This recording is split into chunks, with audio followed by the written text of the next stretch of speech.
Our next story about early Crete is King Minos and the Minotaur. The Minoans who lived on Crete were named after a legendary king named Minos.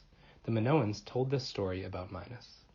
Minos was a son of the god Zeus, the chief of all gods. But because he was half human, Minos couldn't live with the other gods. Instead, he lived on Crete in a great and beautiful palace. But this shining palace concealed a dark secret.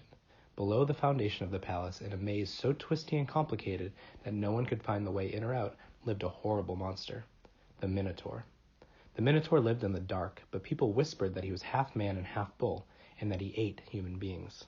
King Minos didn't want to feed his own people to the Minotaur, so he ordered the nearby city of Athens to send him victims for the Minotaur's dinner.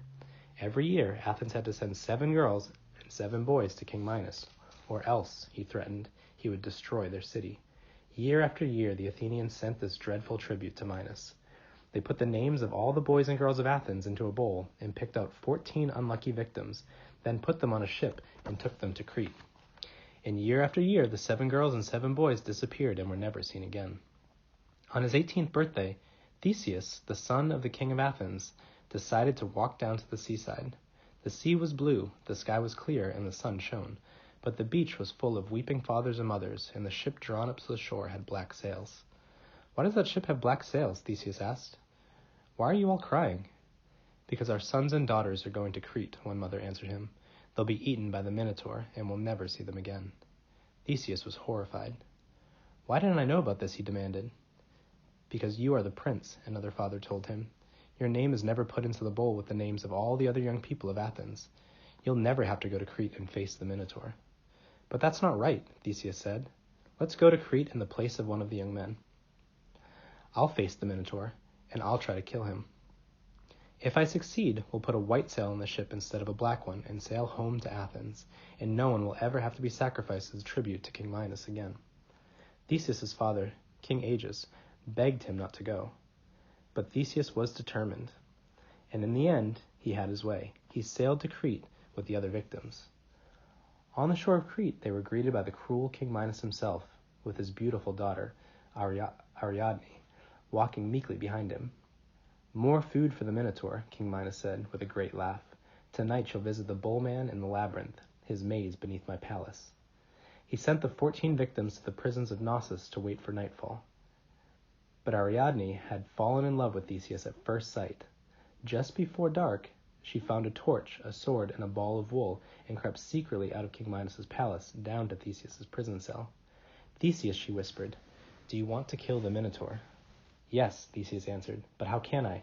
He lives at the center of the labyrinth, and no one who gets into the maze can ever get out again."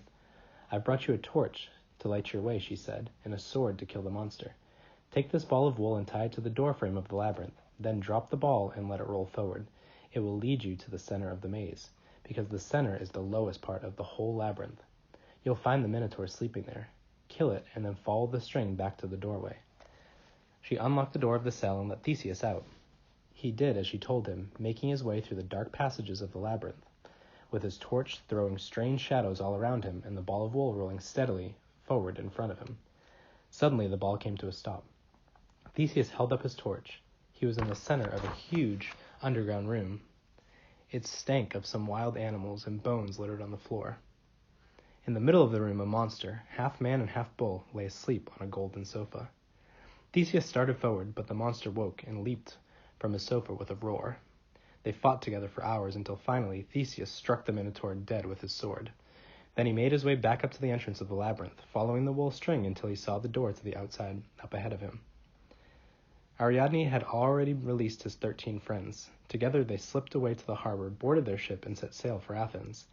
They sailed into the harbor of Athens just as the sun rose over the city, but in their haste they had forgotten to put a white sail on their ship. The people of Athens came forward to meet them, but although some were rejoicing, others were weeping. "Your Highness," one of them said to Theseus, "your father, the king, was waiting for you on the top of that far distant cliff. When the sun struck the sails of your ship and he saw that the sails were black, he thought that you were dead, so he threw himself off the cliff and into the water. You are now king of Athens." Theseus was crowned king of Athens, but it was a bitter celebration for him. He built a monument to his father in the harbor of Athens, and he named the water around Athens the Aegean Sea in memory of his father, King Aegeus. It is still called the Aegean Sea today.